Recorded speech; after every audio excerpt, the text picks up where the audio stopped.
Hello, പുതിയ വീഡിയോയിലേക്ക് എല്ലാവർക്കും സ്വാഗതം. ഞാൻ ഡോക്ടർ ടി.എം. ഗോപിനാഥപിള്ളി.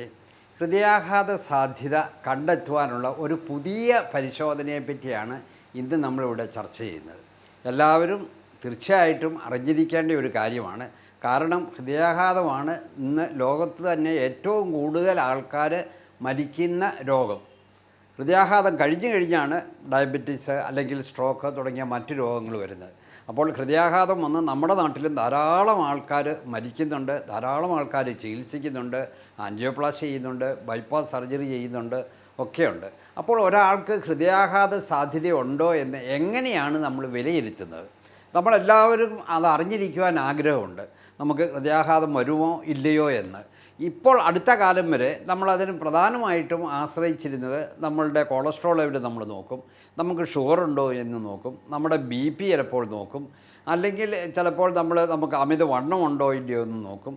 പാരമ്പര്യമായിട്ട് നമുക്കത് വരാൻ സാധ്യതയുണ്ടോ എന്ന് നമ്മൾ ചിലപ്പോൾ അന്വേഷിച്ച് തരും. പിന്നെ ചിലപ്പോൾ ഹോമോസിസ്റ്റിൻ എന്നുള്ള ഒരു അമിനോ ആസിഡിൻ്റെ ലെവൽ നമ്മൾ രക്തത്തിൽ പരിശോധിച്ചിരിക്കും. ഇങ്ങനെയൊക്കെയുള്ളതാണ് നമുക്ക് ഹൃദയാഘാതം ഉണ്ടാകാൻ സാധ്യതയുണ്ടോ എന്ന് നമ്മൾ വിലയിരുത്തുന്നത്. ഹൃദയാഘാതത്തിന് ലക്ഷണങ്ങൾ വന്നു കഴിയുമ്പോഴാണ് പലപ്പോഴും പലരും ECG എടുക്കുന്നത്. ചിലപ്പോൾ എക്കോ കാർഡിയോഗ്രാം ചെയ്യേണ്ടി വരും. ചിലപ്പോൾ അത് നല്ലപോലെ ലക്ഷണങ്ങളുണ്ടെങ്കിൽ ആൻജിയോഗ്രാം ചിലപ്പോൾ കാർഡിയോളജിസ്റ്റുകൾ നിർദ്ദേശിച്ചിരിക്കും. അങ്ങനെയാണ് ഇന്നത്തെ നമ്മുടെ സാധാരണ പ്രൊസീജിയർ. പക്ഷേ ഈ കൊളസ്ട്രോൾ പ്രശ്നങ്ങൾ ഒന്നും ഇല്ലാത്തവർക്ക്, BP ഇല്ലാത്തവർക്ക്, അതുപോലെ തന്നെ നമുക്ക് അമിതവണ്ണം ഇല്ലാത്തവർക്ക്, പുകവലിക്കാത്തവർക്ക് ഒക്കെ ചിലപ്പോൾ ഹൃദയാഘാതം ഉണ്ടാകുന്നുണ്ട്. അത് അവർക്ക് തന്നെ ഒരു അതിശയമാണ്. എന്തുകൊണ്ട് ഞാനിതൊന്നും ചെയ്യുന്നില്ല, ഇങ്ങനെയുള്ള ഹെൽത്തി ഫുഡാണ് ഞാൻ കഴിക്കുന്നത്, ഞാൻ പുകവലിക്കുന്നില്ല, കൊളസ്ട്രോൾ ഇല്ല, ഷുഗറില്ല, ഞാൻ എല്ലാ ദിവസവും വ്യായാമം ചെയ്യുന്നുണ്ട്, എന്നിട്ടും നമുക്ക് ചിലപ്പോൾ ഹൃദയാഘാതം വരുന്നു എന്നത് പലരെയും അതിശയിക്കുന്ന ഒന്നാണ്. അപ്പോൾ ഇതിനെല്ലാം ഉപരിയായിട്ട് ഒരാളുടെ ഹൃദയാഘാത സാധ്യത വിലയിരുത്തുവാനുള്ള ഒരു പുതിയ പരിശോധന അടുത്ത കാലത്ത് വന്നിട്ടുണ്ട്. അതിനെ CT കാൽസ്യം സ്കോറിംഗ് എന്നാണ് വിളിക്കുന്നത്.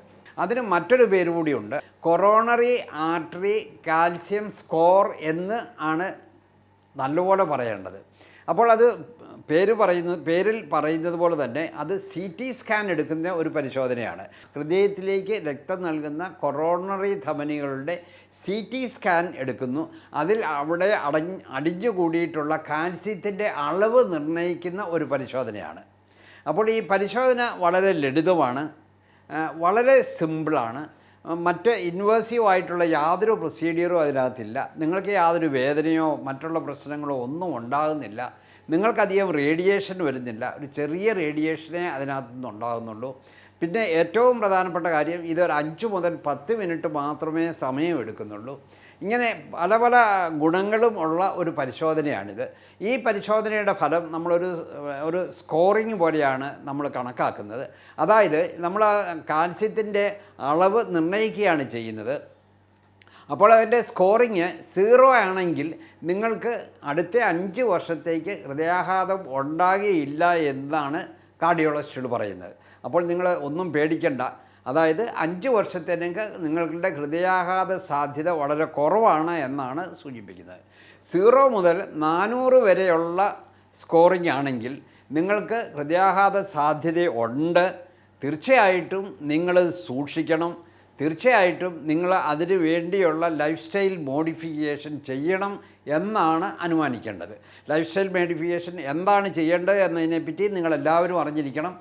അതായത് നമ്മൾ പുകവലിക്കുന്നയാളാണെങ്കിൽ പുകവലിക്കരുത്, പ്രമേഹം ഉണ്ടെങ്കിൽ അതിനെ നിയന്ത്രിച്ച് നിർത്തണം, BP ഉണ്ടെങ്കിൽ നിയന്ത്രിച്ച് നിർത്തണം, കൊളസ്ട്രോൾ നിയന്ത്രിച്ച് നിർത്തണം, അമിതവണ്ണം കുറയ്ക്കണം. ഇതുകൂടാതെ നമ്മൾ ഹൃദയത്തിന് ആരോഗ്യത്തിന് ആവശ്യമായ ഹെൽത്തി ഡയറ്റ് നമ്മൾ കഴിക്കണം. ദിവസവും വ്യായാമം ചെയ്യാൻ യാതൊരു കാരണവശാലും മറക്കരുത്. നമ്മൾ പുകവലിക്കരുത്, അമിത മദ്യപാനം അപകടമാണ്, പിന്നെ നല്ലപോലെ ഉറങ്ങണം തുടങ്ങിയ കാര്യങ്ങളൊക്കെ ഇന്ന് മിക്കവർക്കും അറിയാം. അങ്ങനെ നിങ്ങൾ ചെയ്താലേ നിങ്ങളുടെ ലൈഫ് സ്റ്റൈൽ മോഡിഫിക്കേഷൻ ശരിയാകുകയുള്ളൂ. അതിനെപ്പറ്റിയൊക്കെ നമുക്ക് മറ്റൊരു സന്ദർഭത്തിൽ കൂടുതലായിട്ട് ചർച്ച ചെയ്യാം. ഇപ്പോൾ നമ്മൾ ചെയ്യുന്നത് ഈ കാൽസ്യം സ്കോറിങ്ങിനെ പറ്റിയാണ്, അതായത് CT കാൽസ്യം സ്കോർ. അപ്പോൾ 0 മുതൽ 400 വരെയുള്ളത് പറഞ്ഞു. 400-ൽ കൂടുതലാണെങ്കിൽ നിങ്ങൾക്ക് ഹൃദയാഘാതം വരാനുള്ള സാധ്യത വളരെ കൂടുതലാണ് എന്നാണ് അനുമാനിക്കേണ്ടത്.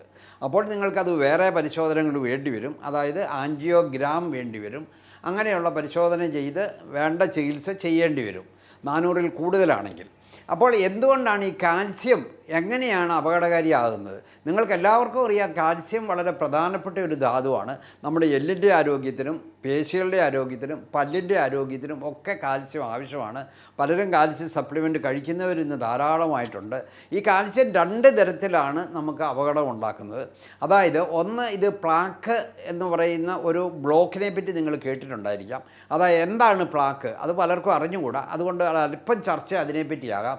അതായത് നമ്മുടെ കൊറോണറി ധമനികളും അല്ലെങ്കിൽ നമ്മുടെ രക്തധമനികളിൽ, ശരീരത്തിലെ രക്തധമനികളിൽ അതിന് അകത്തെ ആവരണത്തെയാണ് എൻഡോത്തീലിയം എന്ന് പറയുന്നത്. വളരെ സോഫ്റ്റായിട്ടുള്ള ഓരോ കോശങ്ങൾ കൊണ്ട് അടുക്കി വെച്ചിരിക്കുന്ന ഒന്നാണത്. എൻഡോത്തീലിയം എന്ന് പറയുന്നു. നമ്മുടെ ആരോഗ്യ സംരക്ഷണത്തിന് വളരെയധികം പ്രയോജനം ചെയ്യുന്ന ധാരാളം രാസപദാർത്ഥങ്ങൾ അല്ലെ ഹോർമോൺ ഈ എൻഡോത്തീലിയത്തിൽ നിന്ന് ഉൽപ്പാദിപ്പിക്കുന്നുണ്ട്. അപ്പോൾ ഈ നമുക്ക് ബ്ലഡ് ഷുഗർ കൂടുതലുള്ളപ്പോൾ അല്ലെ കൊളസ്ട്രോൾ കൂടുതലുള്ളപ്പോൾ ഒക്കെ നമ്മുടെ ഈ എൻഡോത്തീലിയത്തിന് ഡാമേജ് വരും. എൻഡോത്തീലിയൽ ഡാമേജ് എന്നാണ് ഡോക്ടർമാർ വിളിക്കുന്നത്. അപ്പോൾ എൻഡോത്തീലിയൽ ഡാമേജ് വന്നു കഴിഞ്ഞാൽ അവിടെ കൂടുതലായിട്ട് ഈ കൊളസ്ട്രോൾ അടിഞ്ഞുകൂടും. അതായത് ചീത്ത കൊളസ്ട്രോളായ LDL, ട്രൈഗ്ലിസറൈഡ് മുതലായവ അടിഞ്ഞുകൂടി അവിടെ ചെറിയതായിട്ട് രൂപം കൊള്ളുന്ന തടിപ്പിനെയാണ് പ്ലാക്ക് എന്ന് പറയുന്നത്.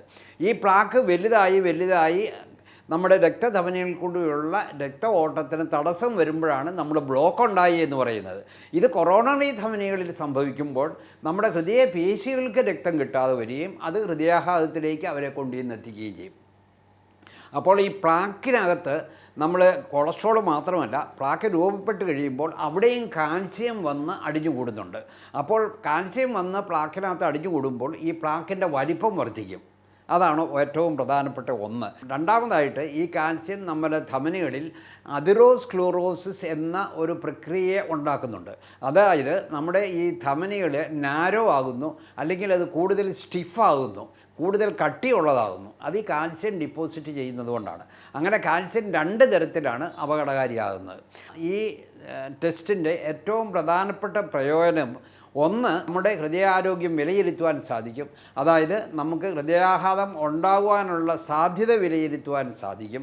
അത് ലക്ഷണങ്ങൾ ഉണ്ടാകുന്നതിന് വളരെ മുമ്പ് തന്നെ നമുക്ക് നമ്മുടെ ഹൃദയാഘാത സാധ്യത വിലയിരുത്തുവാൻ പറ്റും.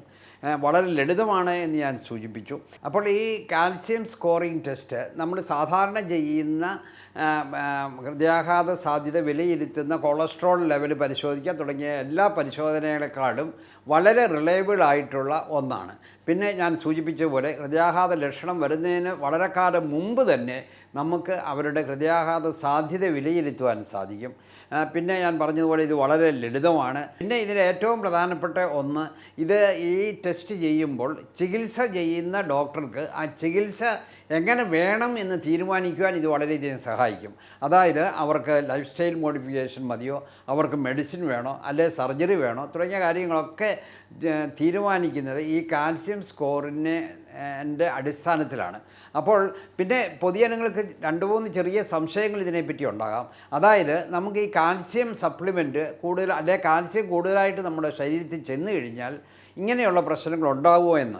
അപ്പോൾ കാൽസ്യം കൂടുതലായിട്ട് നമ്മുടെ ശരീരത്തിൽ ചെന്ന് കഴിഞ്ഞാൽ ഇങ്ങനെ പ്ലാക്കിൻ്റെ സൈസ് കൂടുകയും അതുപോലെ തന്നെ ഹാർട്ട് അറ്റാക്ക് ഉണ്ടാകും എന്നതിനെപ്പറ്റി പഠനങ്ങളൊന്നും ശരിക്കും നടന്നിട്ടില്ല. അല്ലെങ്കിൽ ഇങ്ങനെയുള്ള കാര്യങ്ങൾ കാൽസ്യം കൂടുതൽ ചെന്ന് കഴിഞ്ഞാൽ അവർക്ക് ഹാർട്ട് അറ്റാക്ക് ഉണ്ടാകും എന്ന് ഉള്ള പഠനങ്ങൾ അസന്നിഗ്ധമായിട്ട് ഒന്നും പറയുന്നില്ല. അപ്പോൾ കാൽസ്യം നമ്മളിപ്പോൾ കഴിക്കുന്ന പോലെ കഴിച്ചുകൊണ്ട് സാധാരണഗതിയിൽ പ്രശ്നങ്ങളൊന്നും ഉണ്ടാകാറില്ല. ഏറ്റവും പ്രധാനപ്പെട്ട നമുക്ക് ഈ കാൽസ്യം മൂലം ഉണ്ടാകുന്ന പ്ലാക്കിൻ്റെ വലിപ്പം കുറയ്ക്കാൻ പറ്റുമോ? നമുക്ക് വലിപ്പം കുറയ്ക്കാൻ പറ്റും. അതിന് നമ്മൾ ഡെയിലി വ്യായാമം ചെയ്യണം. നമ്മൾ കൊളസ്ട്രോളിൻ്റെ ലെവല് കുറച്ച് നിയന്ത്രിച്ച് നിർത്തണം. നമ്മൾ ഉപ്പിൻ്റെ ഉപയോഗം കുറയ്ക്കണം. BP നിയന്ത്രിക്കണം.